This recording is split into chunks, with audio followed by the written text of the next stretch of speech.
This is the story of my journey with my father in the 1960s when it was discovered that he had lung cancer. And I was 16 at the time and didn't really know very much about what was going on. I was just told that Daddy was sick, and we were living in Germany at the time since he was an officer in the Air Force. And they just took him away to a hospital in, I forget where, and I didn't see him or anything, and then the next I heard was that we were going to be transferred back to the United States to Wilford Hall Hospital in San Antonio, Texas, so that my father could undergo treatments there.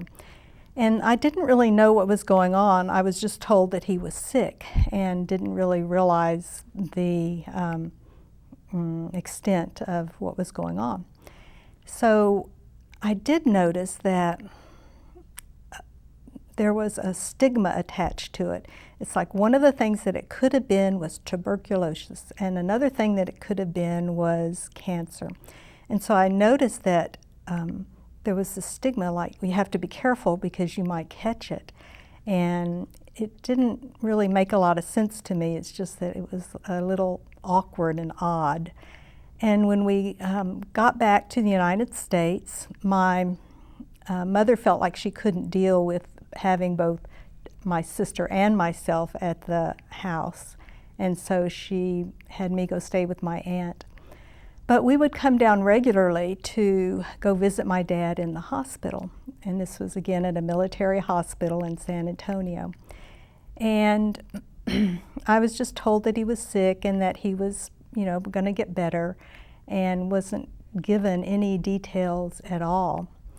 So I was a teenager, and I remember being very concerned about how I looked and what I was going to wear to the hospital, and if my hair was looking right that day, and not really being concerned about my dad at all.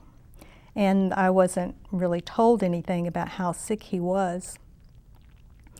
And one day I went to visit him at the hospital by myself, because usually I would go with my sister or something, but I went by myself. And he was in bed and sleeping, but very drawn, very internalized within himself. And so I didn't really want to bother him. And at this point, we were not talking about any goodbyes or any of the deep, meaningful things at all. And as I turned to leave the room, I was going through the door, and this voice in my head said, he's dying, he's dying. And I did make it through the door, and there was a chair just outside the door, and I just collapsed in the chair, crying, holding my face and crying, because I had no idea that he could actually be dying. I was just told he was sick. And I think that the idea was that you try to protect the children, but I am so thankful that I had that inner knowing of what was really going on. And I recovered myself and went home, and that was the night he died. And my mother ended up waking me up about 2 a.m. and said, Daddy's gone to heaven. And it was just so crushing. It changed my world. It rocked my world. It was devastating. My father was the one that protected me, and my mother was a hitter, and so he was the one that would come and stop my mother from hitting me. So it was like all that was lost. And they never gave us a clue to the extent of his disease or what was going on with him. And then the military funeral took over, and instead of allowing us to cry about it the night that we were told he died, we were given sleeping pills so that we just went right to sleep and never really had a chance to find out what was going on. And then the military funeral was in a couple of days, and nobody talked about it. Nobody talked about how are you feeling, how are you doing. I was at that point in my senior year of high school, and again, it was nobody talking about anything. So it was a very crushing experience, and part of my journey with it has been that I never did get to say goodbye to him. I never did get to say, you're my world to me, I love you so much. And I never heard him say that to me, because it was all hidden and kept quiet, I guess. I'm sure my mother had a good reason because of all that she was dealing with, but it was very devastating. So over the years, I've learned more about cancer and that it wasn't contagious, and sort of that whole stigma was just, I think, the current thinking at the time. And my mother has since blamed everything on cigarettes because Dad was a heavy smoker, and you know, when you think about the reasons why it occurs, and there aren't really any good answers to that. But I guess the big thing about it was that I was taken so unaware, and nobody let me know what was going on step by step.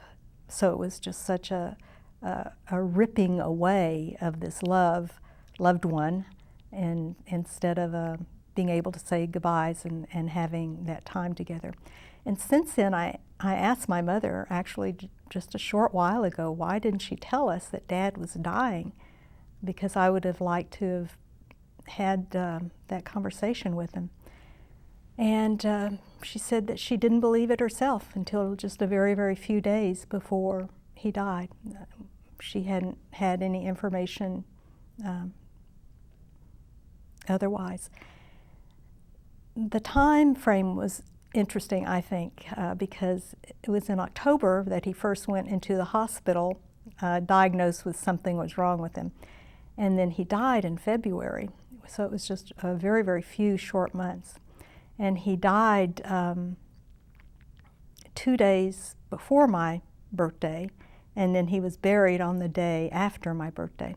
So my whole being born time is tied up in his end time, so that every time I celebrate my birthday, I also honor and remember his death, his goodbye time.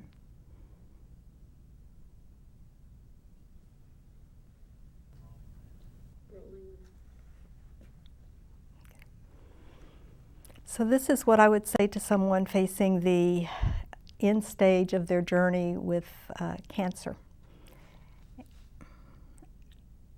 And I have very strong ideas about facing the end stage or the end of the journey with cancer. And from my experience, I think that the most wonderful thing to do would be to gift the ones being left behind with your stories and your lovingness. And because I think it's so important, I have done this myself for my children, and I know that what I would have liked said to me was, Donna, I love you. I won't be here with you in form, but I will never stop loving you. Anything that you think you have done to hurt me, please know it is forgiven. There's no resentment. And if I have hurt you in any way, I totally ask your forgiveness and feel very, very sad and sorry about that. So please know that all I have for you is love. And remember over and over again, all I have for you is love. All I have for you is love. That would have been such a great gift to have been left with if I was told that, or if I was given that as a letter.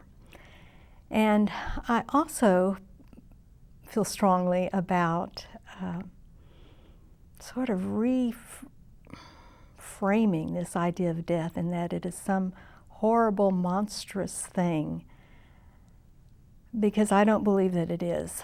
I believe that it is a journey, an adventure, a changing. I do not think that we die or cease to exist. I think it's just a transformation, a transition into another form, hopefully one without such a heavy body to carry around. And I know with the death of my own father that I have felt like I have been in communion with him, in communication, and that he's not gone, that our hearts are still connected. And so for the person ending their journey to have that knowledge would be such a gift, again, I think, for the family, to know that it wasn't a fearful, horrible thing that the family was sending their loved one off into, that it was a natural thing and just a transition, not a tearing away or a going away. And speaking from my own experience, I was 16 when my father died, and it would have been really nice to have been included in the conversation about the illness. And I think even for younger children, it would be good to involve the children and really allow the conversations from the heart, even though they could be difficult or worded awkwardly, or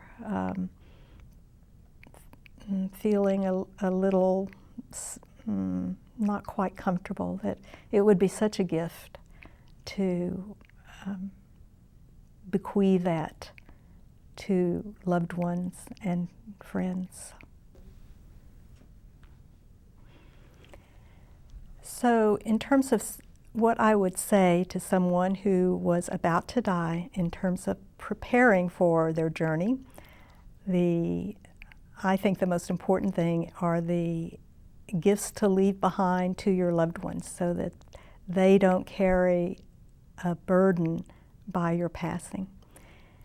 And then once that's honored, I guess I see that as a responsibility, like paying the mortgage. It's like that's something that's owed to them, I believe.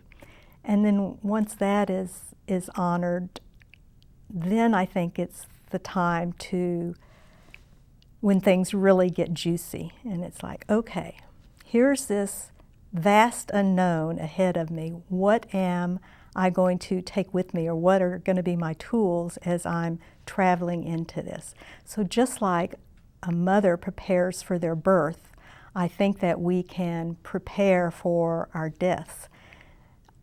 It's almost identical to preparing for a birth. Who do I want around me when I'm doing the deathing process? Where do I want to be? In a hospital, at home? Do I want to be in a room with open windows so I can see the sunlight coming in? Do I want a dark, cave-like experience with quietness? Do I want flowers? Do I want my pet around? Do I want visitors? So that whole scenario, what is going to make me comfortable as I'm going into my dying process? And so that's on the physical. And then another element to that is the breath. So again, just like the mother practicing the Lamaze breathing techniques, is using the breathing tools so that if there are times of discomfort, that the breath is there as a tool to ease pain, to calm oneself. Sometimes from my hospice experience, I know that breathing can be troublesome, and so if you have this tool of breath to use to slow down the breathing and to think of opening the passageways, then that can assist you. And then I think the best tool is the power of our imagination in terms of practicing the leaving of our body. So we've got our physical environment taken care of, we know what we want, we know what would give us peacefulness. If we want peacefulness as we're dying, some people might want jazz or a lot of partying.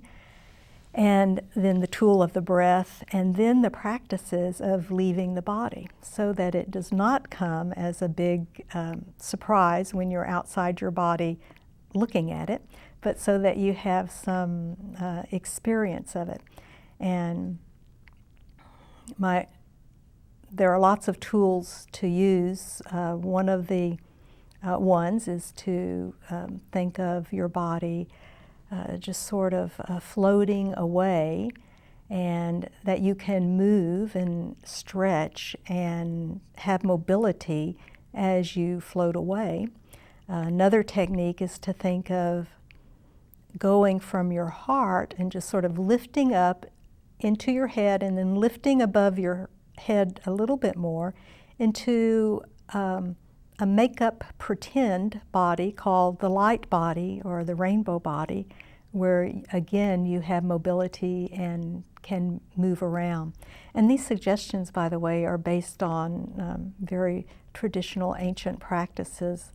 Things like the Tibetan Book of Living and Dying have some of these practices included, so that you have this sense of you don't die, you have mobility, you have your consciousness, and that there is not this vast unknown, but that you can start exploring into those realms and becoming acquainted with them before the death actually occurs. And I'm speaking from experience here.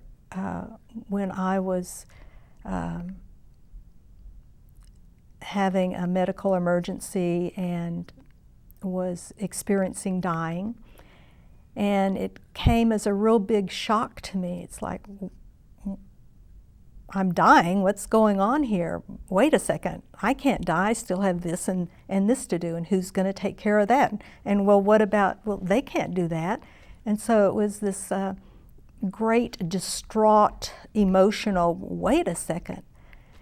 And to be at peace about that, so that there are no things that have to be done, I think is a wise choice as we're looking towards the end of our life. So for my personal experience, the bliss that I was feeling as I was dying, as my vital signs were leaving my body, the love that I felt immersed in, just stopped immediately when I started panicking about, well, what about this? And oh my gosh, what about that? So to be able to die with a peaceful mind, so that those things are taken care of, the obligations to family are done, and then have the tools, the breath, the imagination, the visioning, to float away into the bliss and the loving arms of death. I truly can't think of anything more wonderful than that immersion into love.